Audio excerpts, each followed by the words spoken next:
Power Plays and Proposals by Jessica Parker. Narrated by Lisa Lynn Sandlin.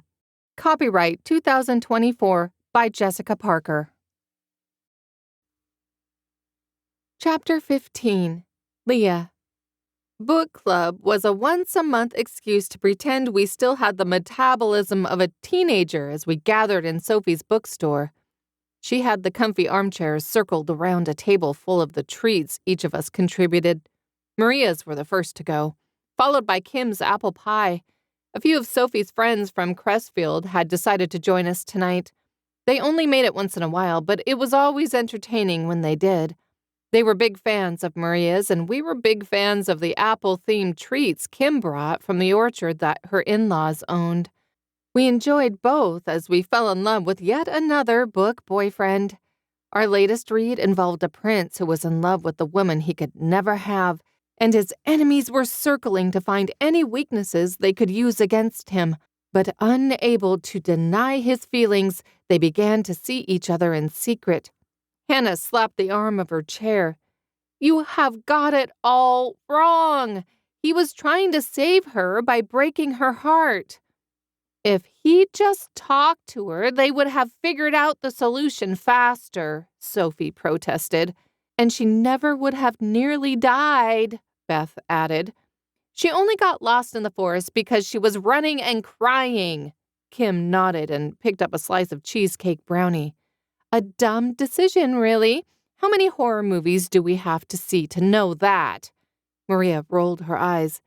"It's a romance, Kim. Stop bringing your true crime podcasts into it. Only happily ever afters here." Shrugging, Kim looked at her phone. "Oh, Zoe sent me a picture." She showed us all a picture of her daughter with a pretty brown and white horse that had bows braided into the mane. Maria groaned. "I want your life. Perfect kid, hot cowboy husband, and unlimited access to the best-tasting apples. I could make so many pies and tarts with those." Kim beamed. "Knox has some single brothers if you're interested." "Too long distance," Maria grumbled. Crestfield was only an hour's drive, but in all the time I'd known her, Maria had refused to get in a vehicle unless absolutely necessary. She preferred to walk everywhere she could and get her groceries delivered. I was pretty sure she didn't even own a car. "Speaking of being jealous," Charlotte's voice cut through the air, setting my nerves on edge as all eyes turned towards me. "Where did that ring come from?" Truthfully, I was surprised they'd waited this long to begin the interrogation. Charlotte had used more finesse than I thought her capable of. "Nate gave it to me." "Hockey Nate?" Gabby asked, her voice full of surprise. "He's the nicest guy. But I was under the impression he wasn't seeing anyone." I realized then that she was the woman on the cover of the gossip rag with Nate. And all the times I'd seen her in person, she'd kept her hair in a simple ponytail and tinted gloss. On the magazine, she'd been more dolled up, and I felt like an idiot for not connecting the dots sooner. If I didn't know that Gabby was happily dating someone, I'd feel pretty insecure. Maria perked up, her jealousy of Kim long forgotten. "Oh, they've been flirting for months. Every time he came into the bakery, he spent more time talking to Leah than he did picking out what to eat." "He did not," I protested. "The man gets the same breakfast croissant every time. He only pretends to ogle the display case, so he has an excuse to ogle you." "Oh, I love that! But how did that turn into a ring?" Charlotte asked. "What I say can't leave this room." They leaned forward, anticipating the juiciest piece of gossip. "It's a fake engagement." Beth sighed in disappointment. "Is that all?" "Don't listen to her," Kim said. Her eyes glinted with mischief. "She knows that sometimes fake relationships turn into something real." "Kim," Beth protested. "That's old news." Sophie cleared her throat. "We're talking about Leah." Kim mimed, zipping her lips shut. Hannah began to fill them in on the drama with the press. Maria had them swooning over the moments at the bakery, and the only thing I offered were details of what happened at the salon. Sophie rattled off books it reminded her of, while Beth swooned over the Superdad shirt and started plotting how she'd make one for her husband. I closed my eyes and tried to relax in my chair. "Why aren't you on cloud 9?" Kim asked me while the others talked amongst themselves. "I'm just bracing for the inevitable." "Which is?" she asked. I started counting off the things wrong with my life. I'm in mountains of debt, I lost the job at the salon and flower shop, and the best relationship I've ever had is fake. It has to end. She looked like she was considering my words. Okay, starting from the top. Is there any debt forgiveness program you can do?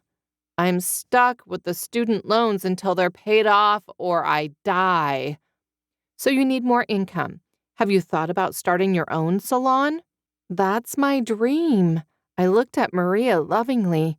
I like working at the bakery, but I love doing hair and helping people feel pretty. Maria smiled.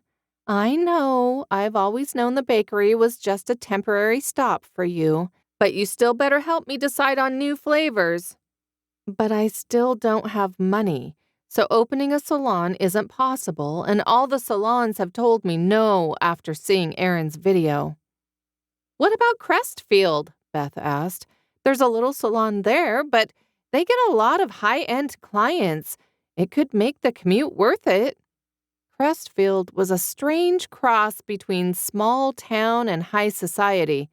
From the stores they shared, I knew that a portion of the community treated their houses in Crestfield like their own version of the Hamptons. Then, there were people like Kim who just ignored the rich class and went about their lives. Kim nodded. They do a lot there, and I was just helping them with the website. Want me to give her your info? I'll take all the help I can get, except Nate's money. The idea of taking the money he offered in exchange for dating him gave me the biggest ick factor. With things busier at the bakery, a refund on a plane ticket I'd canceled, and no rent due, I was able to make the minimums on my bills this month and should have enough for next. Which leaves us with the best relationship you've ever had, Maria said. Are you sure he doesn't want things to be real? That made me snort. Oh, please. We just text and hang out a little for the press. I'll never be good enough to date someone like him for real. The room went silent as they all stared at me, righteous fury in their eyes. Don't talk about yourself that way, Maria said. You are more than enough. So totally enough, Charlotte agreed. If I was enough, I wouldn't have been fired and my ex wouldn't have cheated on me. Maria's eyes narrowed at that tidbit. It was the most I'd ever shared. Their patient gazes bore into me, each one silently urging me to open up. Shame and pain twirled inside me, wrapping around my heart like barbed wire. For too long I'd carried this burden alone, suffocating it under its weight.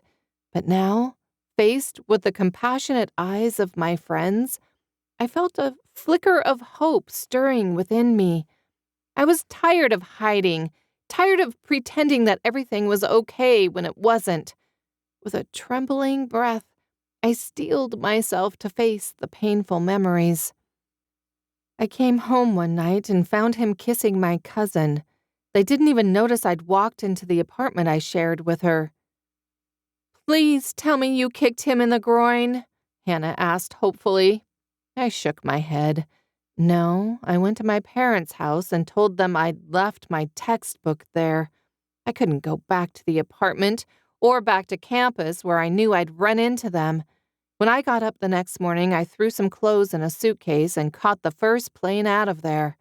I used the last of my student loans to get my apartment here and some cheap furniture. How long were you with him? 8 years. We started dating when he was a senior at my high school, and then he convinced me to go to college with him. He mapped out our entire future together. I'd get my business degree so I could help manage his private practice after he finished medical school. Turns out he was cheating on me the whole time. There were gasps around the room. No wonder you haven't wanted to date. That's a serious violation of trust. Maria scooted her chair closer to me. You've never confronted him? No, I blocked his number. Shame overwhelmed me. I'm such a coward. Sophie placed a comforting hand on my shoulder. I hadn't realized she'd left her chair. You went cold turkey. That's impressive. We've all seen good women get dragged into a cheater's whirlwind. You got out of it. I'm not so sure of that. He married her. Shotgun wedding? Gabby asked. My mouth opened and closed. I hadn't considered that.